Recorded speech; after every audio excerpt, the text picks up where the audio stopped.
Hey farmers, Michael here from Growing Farmers and the Farm on Central. And what I wanted to talk about today was 6 common weeds that you may find in your field. Now there's dozens out there. I'm just going to talk about the 6 that we're seeing right now and what you can do about them. And if they're bad, really bad, or absolutely horrible. And there are a few of those. So we'll talk about some of those. So first what I wanted to show you, which kind of I was showing you at the beginning, is this one is Johnson grass. Now if you're a grazer out in the plains, out in Oklahoma, it's great stuff. I mean, look at the biomass of this thing. This is just 2 plants, and this was actually cut back multiple times. I mean, the amount of hay and forage these things create is tremendous. Problem with this for grazers is that if you graze it after frost, it can be toxic, and yeah, there's just some challenges there for grazing. So you may, a lot of places like in Ohio here, people call it a weed. And for vegetable farmers, it's a horrible weed. Look at these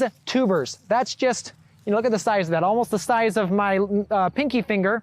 And it's rhizomas. So what it does is shoots these guys out and goes throughout the field, puts these things up. Pretty hard to eradicate. You can rototill it once or twice and you will knock it back. But the goal with this is to get those rhizomes out of the soil to the surface and dry them out. So a good harrow, a good cultivator will do that and get these out of there.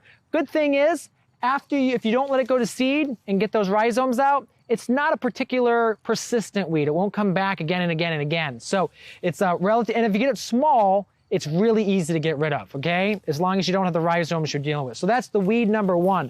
Weed number 2 is right here, actually. This is what you call carpet weed, and let's see if I can find the right size up. So this is the right side up. Usually it just lays on top of the soil, and so it's not a particular pernicious weed. You can slice it off easily and you can get rid of it.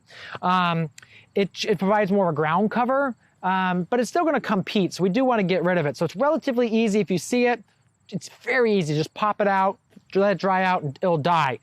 Doesn't release a lot of seeds though, so you want to make sure you get it before it goes to seed. Another one here, probably one of the most common weeds out there, redroot pigweed. You can see here the base of it. It's got some red in it. It's got, you can see right here, this is one that kind of not a normal one. This got damaged, so it has a lot of offshoots instead of a central stalk up. But if you look close, you can see what the seeds look like. You can see what the leaves look like. You can eat this. This is what would be known as callaloo in, let's say, Puerto Rico, Jamaica, that kind of thing. So they actually eat the young version of this. So you just slice it, chop it up when it's really small, or cut it that big or even a little bigger. So they'll actually grow them about this tall, 18 inches, cut it. But again, you probably shouldn't be seeding this because the next year it's just going to come back there. So that's the second weed. Redroot pigweed. Each plant can produce tens of thousands of seeds, so you definitely want to get rid of it. You do not want to let that one go to seed. Good thing is though, it's relatively easy to cultivate out. It waits till the warm weather to actually go ahead and germinate. So you can get some spring crops in, do a summer fallow to get rid of those, then do more fall crops, and you'll probably get rid of most of it. Next one up is, this is giant foxtail. So right here, a little bit closer, you can see these beautiful seed heads. Obviously, it's a pretty weed, but it can be a little bit of a not great weed. Now, the good thing is it's not perennial. So it's annual, it's gonna die back in the frost time and not come back unless you let it go to seed, okay? So you definitely don't want, again, go to seed. Kind of the 3 rules of weeds. Don't let them go to seed, cultivate them out, and don't let them go to seed. That's kind of your 3rd rule there. So again, not a particular nasty, relatively easy to get rid of at a small size as well. So as long as you do cultivation well, you'll be good. Another one, this is a huge one in a lot of cornfields, and this would be considered, this is what they call velvet leaf. Again, these leaves are super soft, almost like just super soft, and you can see they've got like a yellow flower. And then they create these seed pods, which I don't think there's any seed pods on here, but the entire plant is very soft. These will get 6, 8, even 9 feet tall in the field, very thick bases. Good thing I got this out when it was only like 2 feet tall. Not another weed that doesn't really, if you've got cultivation, it's not going to be hard to get out. If you're using chemical control, some of these are kind of resistant to it. So best to use cultivation to get rid of it. And again, though, not a very challenging weed to get rid of, and doesn't cause a lot of problems unless you let it get big. If you let it get big, it can really shade things out. Last weed that we've got here today, this is crabgrass. You've probably seen this, very common weed. Good thing is it gets killed by frost, so that is one of the nice things. Doesn't have a particular big root system, so you can go ahead and usually get it out of the field relatively easily.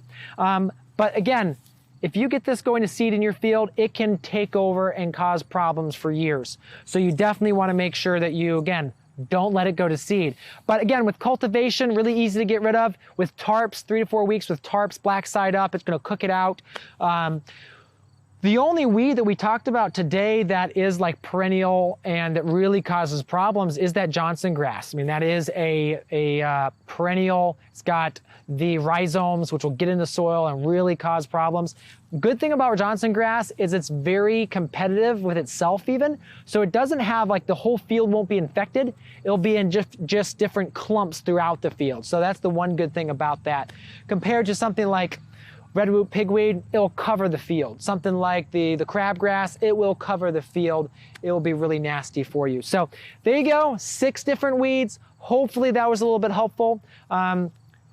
3 rules again, don't let weeds go to seed.